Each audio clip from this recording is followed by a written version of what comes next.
Hi, Dawn Lewis here, and today we're going to talk about swaps.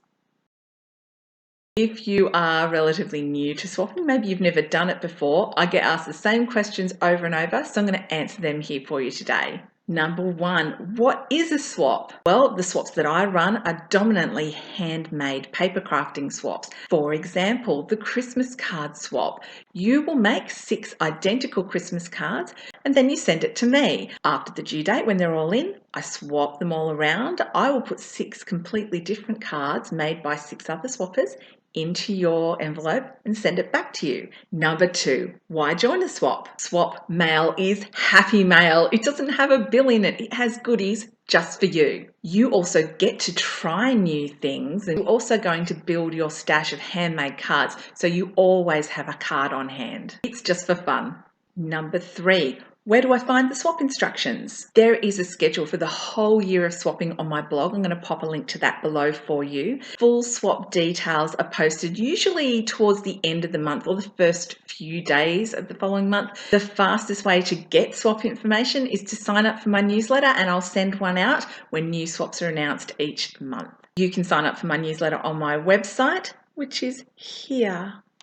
Question 4, what do I do? Well, the first thing you do is read the instructions really thoroughly. If you're a list person, there is a printable with every swap announcement. You can print it off and check things off as you go. Note the due date in your diary and make a postage deadline for yourself, and mark that one in your diary as well. The last thing you need to do is actually make your swap items, and then you package them all up. I do have another video about packing. I'll link that below as well, and send them to me. That's it. Well, there is one more thing you need to do, and that's wait for your happy mail to come back to you. Number 5, I often hear, I don't think my work is good enough. If you are an absolute beginner, don't sweat it. We have beginner card makers. We have people of all levels who join in swaps. Number 6, there's too many options. I just don't know what to make. Again, this is quite common. There are a lot of options when it comes to card making. In every swap announcement, I will create and provide a link to a Pinterest inspiration board. Find a card that you like the look of and use it as your inspiration. Number 7, this seems a bit expensive. Okay, I want to be really clear about a couple of things. The first is you should not send yourself broke buying stuff to make things for your swap. But I would like to balance that by saying, please don't buy the cheap, nasty, crappy stuff from dollar shops. Don't get me wrong, dollar shops have got some really good things. Cheap and cheerful is always welcome. Cheap and nasty, walk away. When it comes to postage and envelopes, it costs the same amount to post a C5 and a C4 envelope. Use the C4. Please use the C4 envelopes, okay?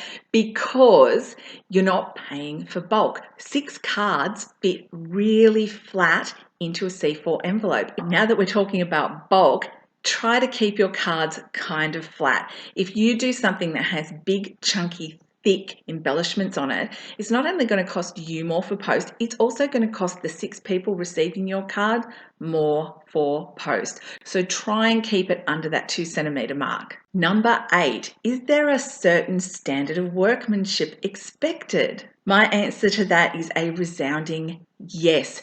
You need to put in good workmanship. And when I talk about workmanship, here's what I mean. Cutting lines should be straight. Use a trimmer or a blade and ruler. Do not cut with scissors. Cutting lines should be clean, no fuzzy edges, no visible adhesive, and no oozy glue. Supplies, they need to be clean. They need to be in good condition. Paper shouldn't be scuffed up, torn, folded, dirty. Also with your ribbons, if they're all scrunched and wrinkled, just run an iron over them. The point is, use supplies that are in good condition. When you're putting together your swap items, try to make it something that you yourself would be overjoyed to receive in the post. And I'm going to balance that out by saying, please don't be overly critical of your work. If you're really worried that what you're sending isn't good enough, please always feel free to send me a PM on Facebook or an email with a photo. I'm happy to provide feedback. I promise I'll be nice.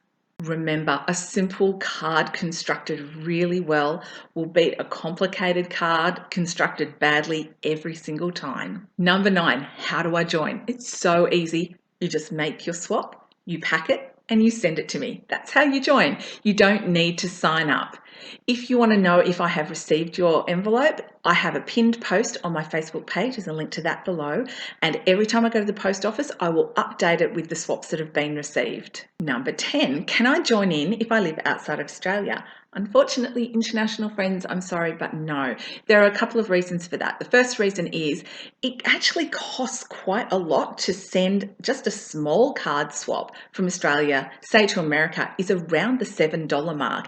The other problem is return post. If you send me post in stamps from your country, I can't use them to send you back an envelope from my country. I have been hosting and joining in swaps for 14 years now. I love seeing everybody's beautiful creations come in, and I really love seeing how people evolve in their style, and when you guys are trying new things and you've got new toys, it's just really, really cool. If you're looking for some tutorials that maybe might help you build your repertoire of card making and paper crafting, I'd love to have you subscribe to my channel. And if you've got a friend who's interested in swap, you could probably send them a link to this as well and get them involved. You get together and make your swaps together and post them at the same time. It's good fun. In the meantime, happy crafting to you all. I hope you have a wonderful day. Thank you so much for watching, and I will see you next time. Bye.